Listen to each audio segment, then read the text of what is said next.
Hey everyone, Geeky here with We Happy Few. If you follow me on Tumblr, you know I've been super duper pumped about this. I think the only people who watch this are people who follow me on Tumblr, but in the off chance you've stumbled here by accident, I'm on Tumblr under the same name, and I've been freakishly pumped about this. This playthrough is going to be, pretty detail-oriented in the sense that I like looking at, I want to warn you guys in advance what you're for. I like looking at stuff, and I like reading stuff. It's important for me to get the full story. I'm very, very, very, very interested in the story. Speaking of difficulty, though, will be on easy, because again, I'm very interested in the story. I'm not very good at this sort of game. This is so normally not my sort of game, but I've been intrigued by We Happy Few since the moment I saw a couple Let's Players playing it, and I thought, this is so not my thing, but I still want to play it anyways. But yeah, I'm also, if you don't know me very well, you might not be noticeable, but I'm also a little nervous to get back to recording, so bear with me through the bumps that might come from this.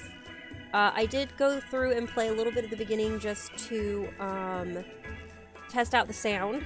It's very, very similar to what I did on Early Access, so you guys didn't miss out on me discovering anything new. Act 1, Arthur. Happy people have no past. And I have played this on Early Access several different times through several different beginnings. So I do have theories about some things, but I'm going to try to hold off on those theories until you guys have had a chance to explore the world and kind of get a taste of it for yourself. I can't promise that things won't pop through, but I'll do my best. I'll do my best to try to let you guys get your own theories before putting my own in. Honestly, they've changed things. They've completely changed the story a couple times, so... and they've completely changed the story a couple times, so there's no, guarantee that the theories I had hold true for this version. Okay, yeah, so this is what I mean by reading everything. I did read these in advance, so I'm not going to try to read the whole... so I did read these in advance. So I know generally what they say. Mrs. E.W. Bauer wins Garden Prize, August 9th, 1945. Mrs. Ernest Bauer of Cumberland Crescent was awarded the 1945 Garden Prize for her themed flower garden friendship. Mrs. Bauer designed mixes swirls of red, white, and blue flowers representing Union Jack and red, white, and black flowers representing the German imperial flag. I wanted to show the friendship between our two people, said Mrs. Bowers, accepting her reward. Of course, no flower is perfectly black, but black dahlias come quite close, and I found hollyhocks and pansies that are such a deep purple they're almost black. Colonel von Stauffenberg himself helped me get the seed. Second prize went to Jane Morris of Warminster Road for her themed garden White Christmas, with flowers of white, red, and green. Third prize went to Beatrice Smith of Fairy Lane for her garden and did those feet in ancient time, which has got to be like a reference to a song or a poem or something, because it's not really a sentence that makes sense. In the vegetable department, first prize for Victory Garden went to, continued on page 5, Dig for Victory, dig on, Garden for Victory over Communism. When you garden, you're not just keeping your family fed, you're winning, you're something against the fight against communism. Yay! Boo! Communism! Yay! Against communism. And if my voice is a little rough, I apologize for that because I'm getting over a cold. Let's see. So Clarence Malmsey Soda, Drown the Black Dot in Malmsey. They shall return with a picture of children. And there's no truth to the rumor that there are toxic chemicals in the river. This one I can never get the full thing on. That rumor's not behind our Minister of Health's recent ban on swimming or fishing in the Avon. I'm probably gonna say some of these words wrong. Just laugh with me and then move on because I don't fucking know.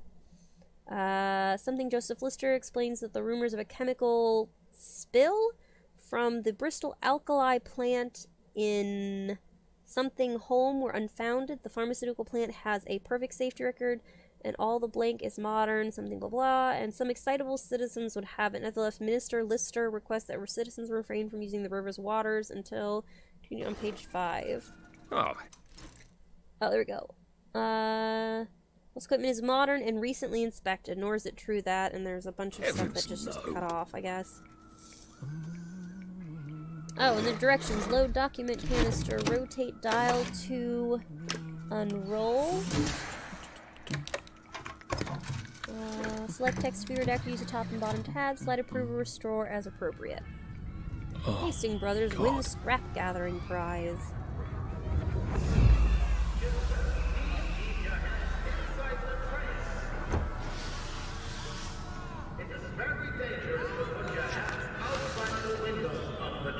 Arthur, where are you? Arthur! How did you go? Arthur!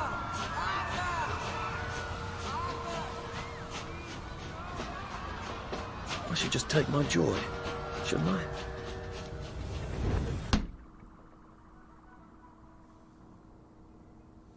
So I'm not going to waste our time with it because there's not it doesn't show anything extra at all, but you can take the joy, and what will happen is it will immediately take you to credits, and the game will immediately restart over. Like, you don't even get taken the main menus. You go to credits, you press escape to get out of credits, and the game immediately takes you to a new game. So, I mean, it's kind of silly and fun, and I think it's a nice little thing, but, this beginning part is kind of long, and there's a lot of reading, which means it's going to be even longer than normal, so I don't want to take the time to do all this all over again. Percy! Percy! Arthur, where are you?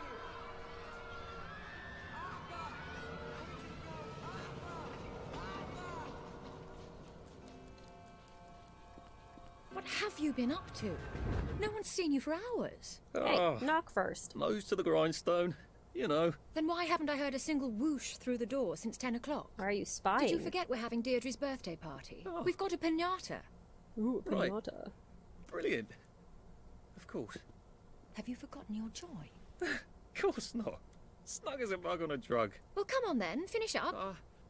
Just have a few more pages. I know you're very busy. Then don't take too long to finish. It's not a creepy smile at all. The power cell's empty. Well, what will you do? I'll get a new one.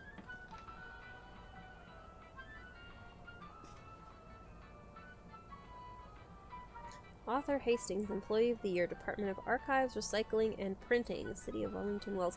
So I do have subtitles on for everything I could possibly turn it on, including, as you can see, written things. I don't know if the written part will stay on the whole time. I will unless it gets really annoying. I don't see any reason to turn it off.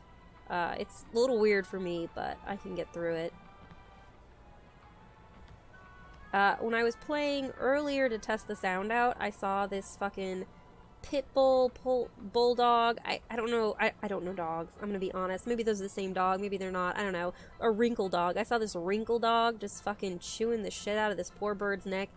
And I just fucking lost it. I was laughing so hard because I was like, what the fuck is this?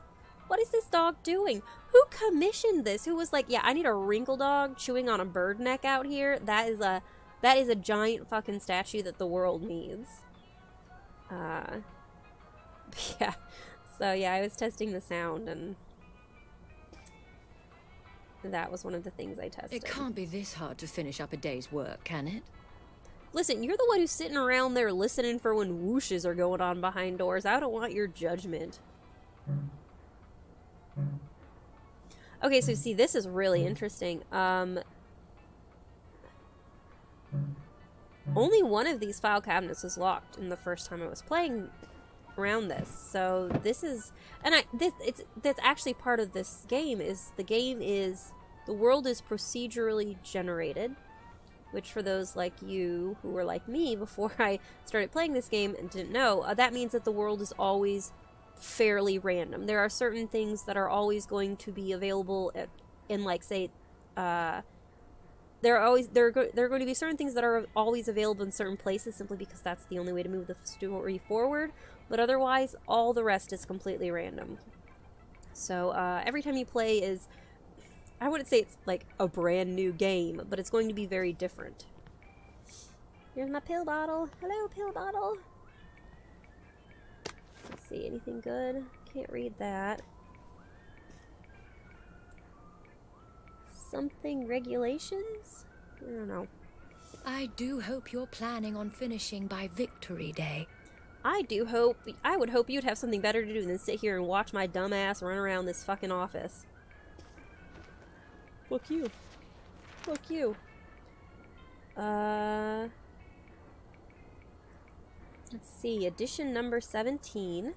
Friday, October 9th, 1964. Celebrations planned for Joy Anniversary. Wellington Wells is preparing a special celebration commemorating the invention of joy. According to our archives, Something Labs began producing in 1953, and we are thus celebrating our second decade of being high as a fucking kite, I guess. Hamlin amateur historian Something Gibbon, however, claims to have found evidence that joy was actually an ancient British custom. We have always been taking joy, he claims. Whatever. Controversy or not, Wellington Wells will go ahead with the 11th anniversary celebration, which includes a celebrity game of Simon Says, a masked ball, and the Hamlin Quartet's rendition of Ode to Joy. A limited quantity of commemorative teacups and dish towels will be available for all your collectors out there, so don't wait to register or you will be mildly less pleased with yourself. Let's see what else. Murder Mystery Merriment. The Hamlin Thespian Troupe is rehearsing a lively new something I can't see because of the stupid VE&V stand up and put away things. Summer Isle Beer quenches your burning thirst. Official sponsor of the Joy Anniversary. Geological Society awards Gold Ribbon. The Geological Society has awarded its highest honor to Charles Hutton Lyell for his recent discoveries on seismology. For years, the citizens of Wellington Wells have complained that they become easily lost as familiar landmarks appear to move, says Hutton Lyell. His new research proves probably that everyone's just fucking high as a kite, and they need to just, not be high as a kite, because shit ain't moving. Uncle Jack Says by Jack Worthing. Guest editor Eleanor Porter. Did you overdo it? Some people have noticed that the happier they get, the less they can do. Sometimes they can't put two things together to make a third thing. They also find they can't walk without tripping over things and making a big noise. If this is you, not to worry. You are just overdosing on joy. Don't worry. Overdosing is fine. When you've had a little too much joy, about all you can really do is laugh and skip and run and play and wait till your joy comes down to a normal level. In the meantime, enjoy. Enjoy the pink chimney smoke and the lovely nothing. Apparently, they were also high on joy, and they just fucking ended that sentence right there. They were like, we don't have to describe everything else. You'll know what I mean. Lost and found. Reward. Mrs. Dainty has lost her cat. Have you seen him? He answers the name Sebastian and likes cake. At least she thinks he does. If you find Sebastian, please return him to Mrs. Dainty at Thompsina House, and she will bake you a lovely cake.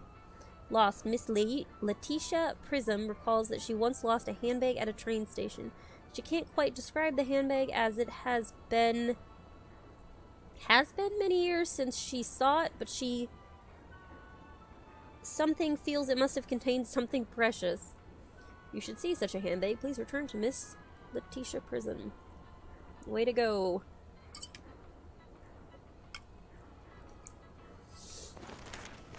Yeah, this is what happens in the world as high as a kite.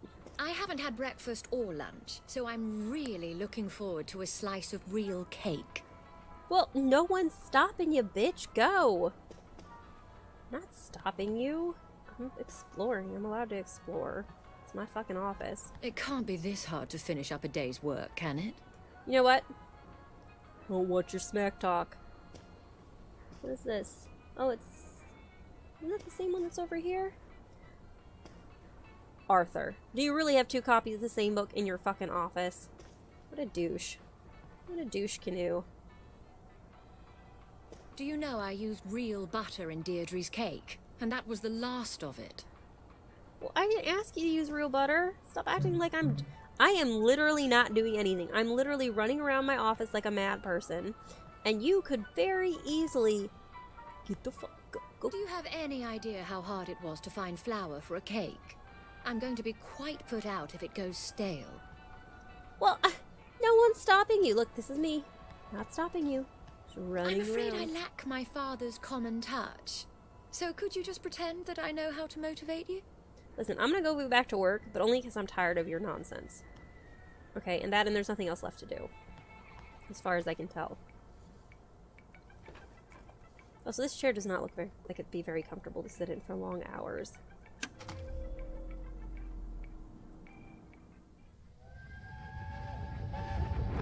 There is now a curfew in effect at night. Any civilian on the street... What are we going to do, Arthur? We're brothers. We'll look out for each other. That's what we'll do.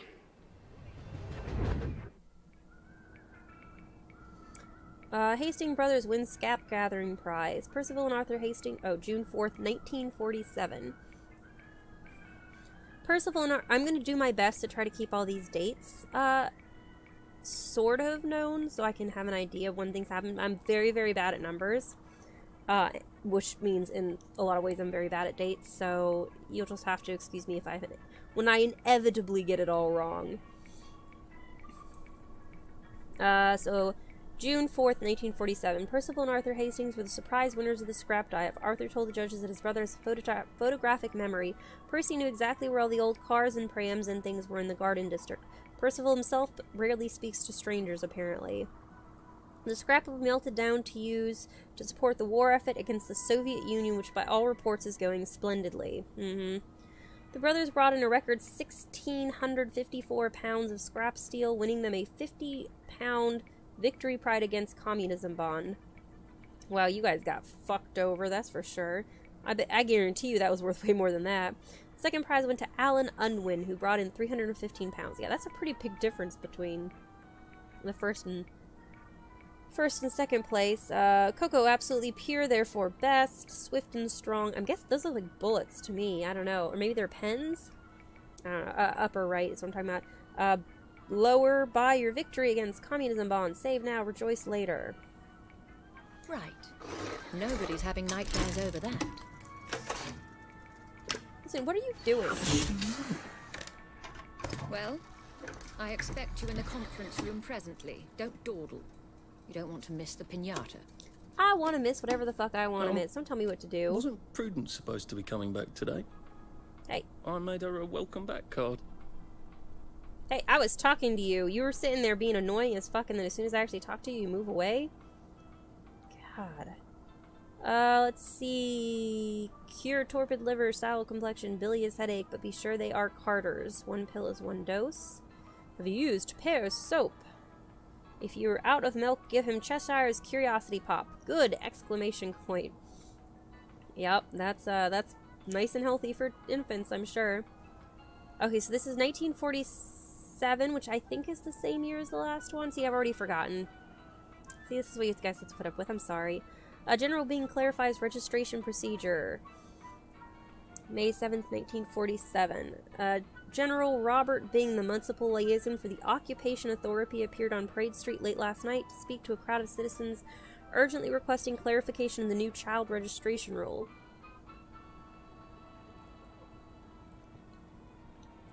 Sorry. As most Wellingtons know by now, all children who will be under the age of 13 by July 22nd must be registered with the authority. General Bing clarified that the deadline for registration is next Thursday. He refused to speculate on the rationale for the registration regulation. I cannot illuminate the regulation any further because Colonel von Stauffenberg has not informed me of its purpose, stated the general. I imagine and hope that it has something to do with maintaining nutrition for our growing children in this time of scarcity, but the OA have not told me so explicitly. He reminded the crowd that the occupation has so far been extraordinarily orderly and peaceful, and that citizens' continued obedience to legal orders of the OA is crucial to maintaining goodwill with our visiting blank. Continued on page 15. So this is something interesting here. No, thank you. Because, I believe in the earlier versions of this, the early access ones I played, I don't think there was an occupational authority. I think there was just the British government. There was no occupational authority. There was nobody was occupying anything as far as I remember. Drug trials of qualified successfully. So this is 1952, which would be 5 years later. I should really be writing this down if I'm going to try to puzzle this out, but whatever. The first round of trials of a new anti-melancholic medication have been a qualified success, stated Dr. Alexander Gross, acting head of the Melancholia Studies Laboratory at the Royal Victoria Hospital. The drug reduced melancholic feelings in 28 out of 30 despondent rats over a 20-day period. Despondency can be induced in rats by repeatedly giving them electrical shocks. Despondent rats take up to twice as long to navigate a maze. After administration of the drug, previously despondent rats regained up to 50% of their navigation speed before administration of the shocks, stated Dr. Gross. The drug now has to be tested in human volunteers. Citizens who wish to apply as a potential volunteer, there is already a waiting list, can do so at the Royal Victoria. Continued on page 13. He should have put in V-meat. He hates I should have put in V-meat. He hates vegetable stool. Power outages don't scare me. Mine runs on Motaline. Which I believe is also what is in this power cell right here. That's right, isn't it? Yep, we're just accepting everything. Everything's being accepted. Freedom of the press and all that nonsense that we like to preach about here in the US of A. Alright, so I don't have any lockpicks, and I don't think I'm gonna have any times. Beauty is truth. Oh, so right now it's October 9th, 1964 at 4:20 p.m. City Hall. I think it was 54 was the one we were just looking at, right? So this is 10 years after the... Hold on. Just resting my feet.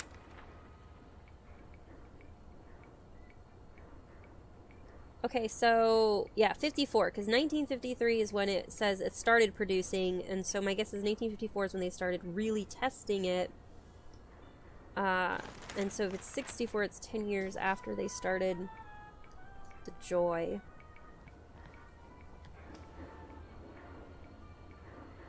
Do you think the canister wonders what life's like outside the tube? Of course he'd have to break the tube to get out. Well, that would break it for everybody. Okay, listen, Arthur, they're fucking canister tubes. You don't have to be that fucking deep about it. Because that, just calm your tits. Calm your tits, Arthur. Intern network. Arthur Hastings. Clive Birthwhistle. Clive Birthwhistle. You're off at the party, aren't you? Business letter. Oh, look, Miss Bing has written Clive a letter. Dear Mr. Birthwhistle, it is so thoughtful of you to suggest how best to arrange the department. I am always grateful for suggestions from junior staff on how best to do my job as director. Yeah, you sure sound like it. However, I am afraid that it would be destabilizing to swap your office without Mr. Hastings. Fortunately, turnover in this department is high. If Prue hasn't returned soon, I don't see why you couldn't have her office. In the meantime, I suggest you pop another Joy and you'll feel the sunshine on your face, whether you have a window or not. All the best, Victoria Bing, Director. Take that, Clive, you little shit.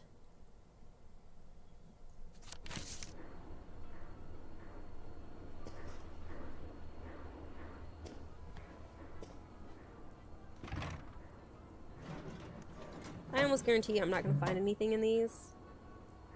But I'm going to try them all fucking anyways, because that's just who I am. Keep your chin up. Rise and fall of the Roman Empire.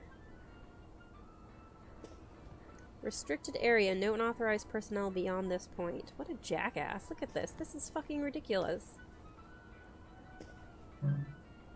I don't know why it's saying conference room. As far as I'm aware, I'm not seeing any.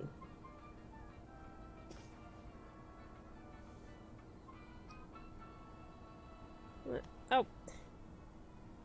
What a jackass. Author Hastings, Employee of the Month. Dude, you need to calm your tits about me. I'm not doing anything to you as far as I can tell. So... Here's a letter in what I'm almost positive is Clive's terrible handwriting. Dear Director Bing, one of your employees is subversive and may even be a downer.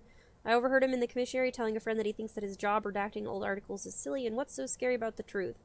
He's very tall and slim with black hair and brown eyes and glasses. I know I should have asked his name, but I'm a naturally shy woman, and there it leaves off. So shy woman, are you, Clive, or just a nasty, manipulative schemer?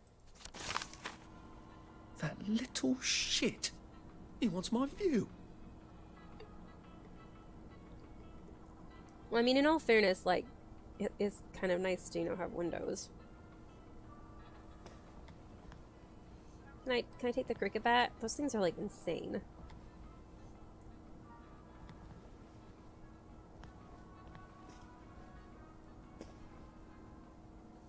Your kid is super... at least I'm assuming it's your kid is really fucking creepy looking. I'm just gonna say it right there. Like, he's so much shorter than you, but his head is the same size, and I don't know, it just looks weird.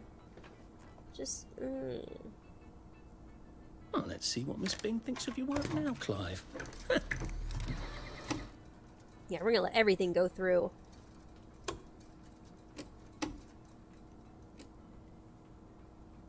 Farmers expect to return from Germany, October 29th, 1946. Okay. I've already forgotten all the dates, guys. See, this is why I was like, please don't just don't expect me to remember this shit. With the last harvest in and frost painting the walls of Thuringen, Wellington Wells, 129 volunteer farm workers are expected to return home within the next 2 weeks, states Sir Robert Bing. Each highly paid and well-fed volunteer worker replaces the German soldier heroically fighting communism on the Eastern Front. Unemployed men of Wellington Wells who are interested in volunteering for work in Germany in the spring should contact Hauptmann Werner Earhart at his office at Waterloo House. When he's back from harvesting crops in Germany, he'll be tired of sauerkraut. Serve him victory meat. It's tasty. Mm-hmm. 26. See, I already don't remember any of these dates.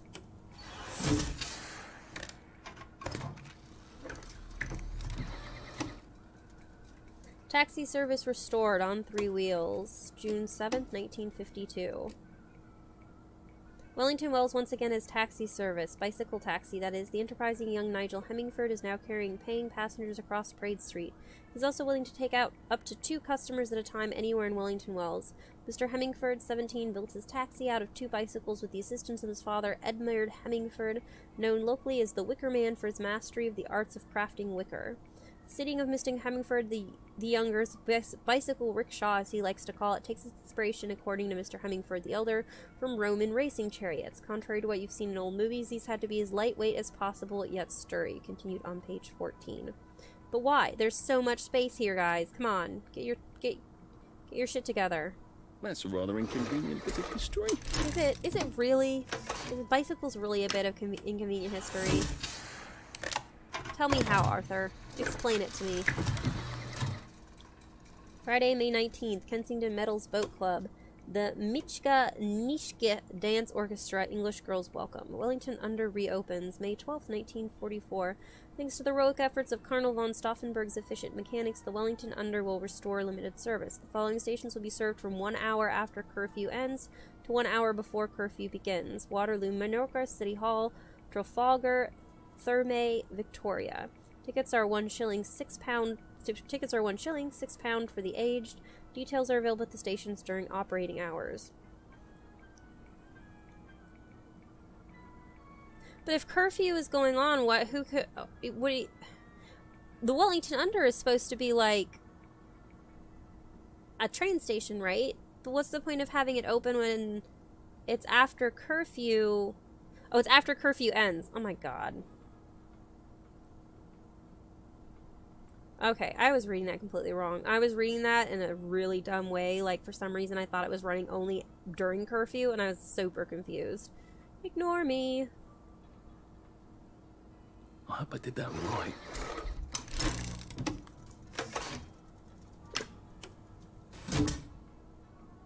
That's it?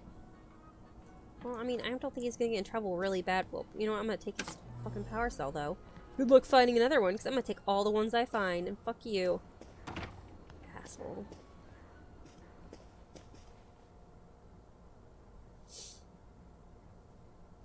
Prudence Holmes, scratched off. Whatever happened to you, Prudence?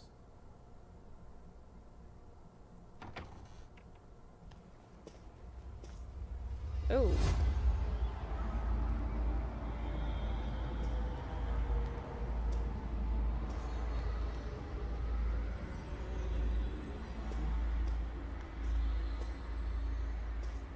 Why are things just floating in the air? Whoa. Alright. Is that me coming down off my joy?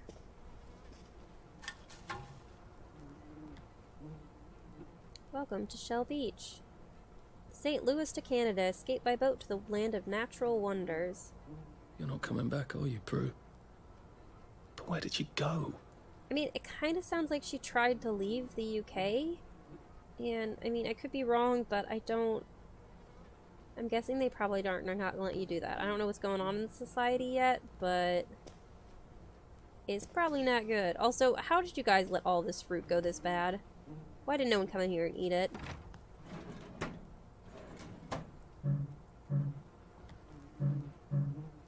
I guess, though, that Arthur seemed to think that it was supposed to be... She's supposed to be coming back today, but it's obvious she was supposed to be coming back quite a while ago. Yeah, happy few. Wellington Wells Recreation and Hobbies Committee. Annual Double Dutch Competition winner. Best attitude awarded to Prudence Holmes. All work and no play makes Jack a dull boy. Wellington Wells Recreation and Hobbies Committee. Simon Says Team Tournament. Grand prize winner awarded to Prudence Holmes. All work and no plays make Jack a dull boy. Well, Prudence at one point worked very well. Are you off your joy, Prue? I mean, you too. Stick that. Put that in there. Let's learn a little bit more about the world. Bolshevism Against Europe Gala, a smash. So August 22nd, 1945.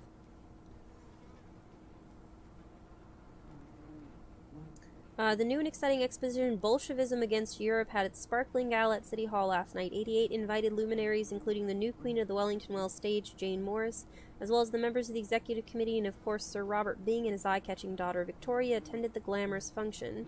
The exhibition is now open to the public. Bolshevism Against Europe, mounted by the Wellington Wells Committee for Anti-Communist Action, uncovers the secret history of the Bolsheviks movement before its takeover of Russia, the murder of the Tsar, and the creation of the Soviet Union. It traces the hidden connections between the Soviet Union, the British Labour Party, the Roman Catholic Church, and the Freemasons. I mean, you gotta admit, that'd probably be a fairly interesting exhibition, if only to see how batshit insane it sounds. Finally, it reveals the insidious perfidy Finally, it reveals the insidious perfidy of communist fellow travelers, even now within our own society. Visitors will learn how to be on alert for communist conspiracies and propaganda. The exhibition, which is free to the public, will continue through November 15th. Sure. Just okay that. I feel like this is busy work, though, because I feel like this is not the sort of society that is going to... that is going to really care about old newspapers. I mean, just... They're all high as a kite. If you're high as a kite, are you really going to sit there and read old newspapers? I mean, I wouldn't assume so, but I mean, I guess, what do I know? Maybe some people get high as a kite and love to read old newspapers. Your baby's weight in tripe. Free! Did you know that tripe is the perfect food for your perfect baby? It contains all the essentials. I guess take your baby to the local butchers and he'll give you your baby's weight in tripe. Free, courtesy of the English Tripe Guild. Eat tripe, grow strong.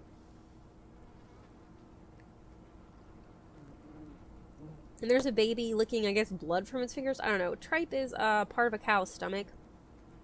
From what it's sounding like, just the society in general at this time in 1940-ish, in the 1940s, from what it sounds like, they were going through a government rationing, which would imply to me that probably, and with what I know of offal, OFFAL, which is generally considered the bits of the animal that are considered, I don't know, I want to say they're considered garbage, but they're not really considered garbage. They're just very hard to cook because they take a lot of work to get cooked and prepared correctly. And so they are generally, generally most people don't do anything with them. And I think tripe falls into that category.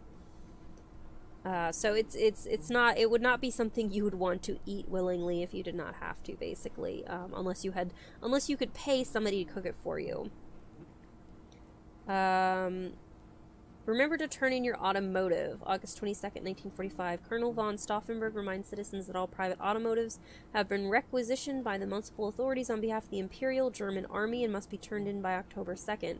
Owners are to bring their vehicles, which must contain at least 1/4 full tank of petrol, to the train station.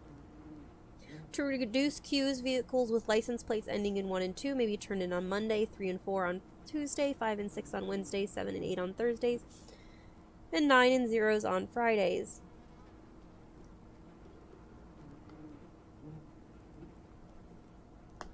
A fine of £100 will be levied against the registered owner of any automotive not turned in by that date. The fine for an empty petrol tank is £10. Owners with a current municipal exemption, of course, are not required to participate. Probably rich people, let's be honest.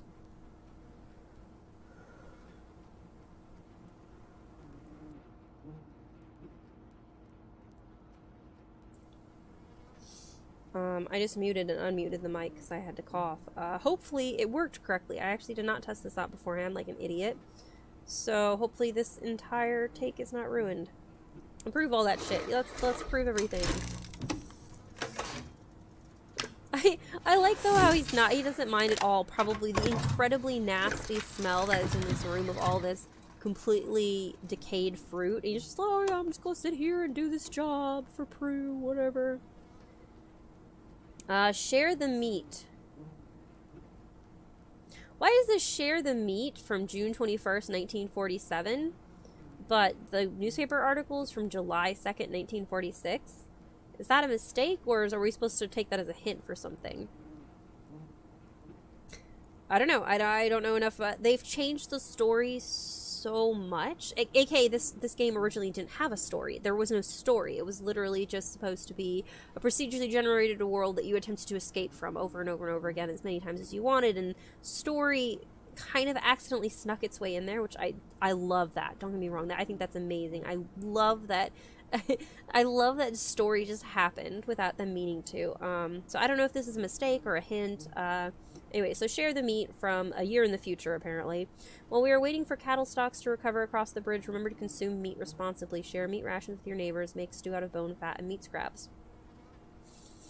So July 2nd, 1946.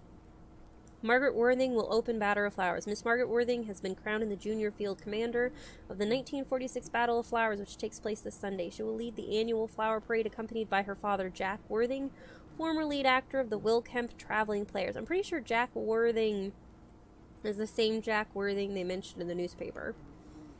The newspaper we were reading earlier, not any of these newspapers. She was crowned last night at the Garden Gala by 1945's junior field commander Sally Boyle. Now, another thing that's changed drastically from when I first bought this game and it was early access and now is they've added 2 new characters to play, which originally they didn't have any. It was just Arthur. I think Sally Boyle is one of them, but I'm not 100% sure because, like I said, I've never actually played her. I only just heard about her a few months ago when they did their official announcement at E3, so... But I think that's her name. Miss Worthing was selected according to the organizers because of her spectacular victory garden. We were all amazed at how many different varieties of exotic flowers she's grown, all while helping feed her family with her vegetables. The Battle of Flowers dates back to 1920 when participants in the flower parade decided to dismantle their floats and attack each other with balloons. The battles become the traditional end of the flower parade. Well, that actually sounds pretty cute, as long as, you know, it's not like roses with thorns that they're all attacking each other with.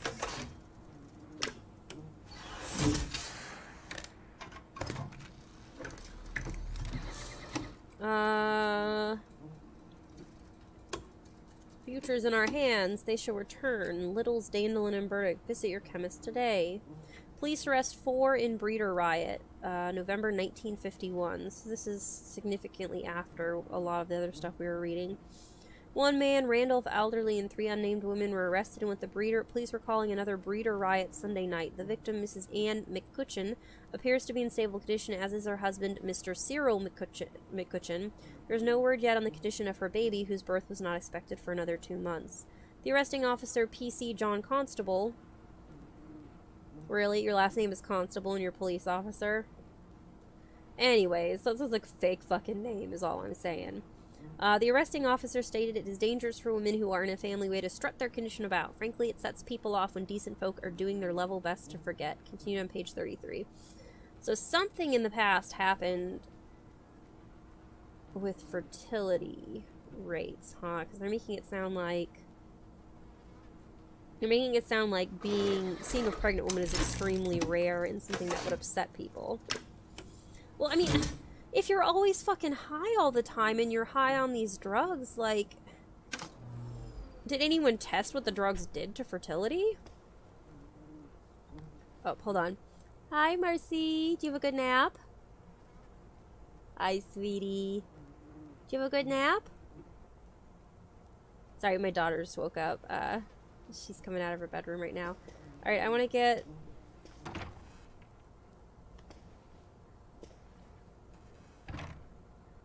a little bit further. I don't know what she's doing, so... I did take them. No, no, leave me alone. I took my joy. I took my joy. No, no, leave me alone. No.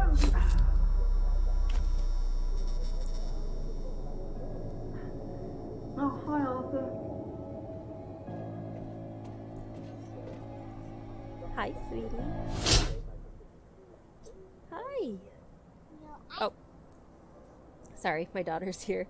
So I guess they still do have kids, though. It's not completely destroyed. That. Although maybe that was in the past it was, and now it's fine now? I don't know.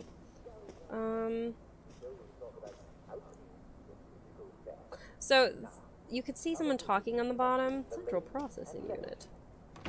We seem to be a bit behind in our work now that you mention it. Oh, oh.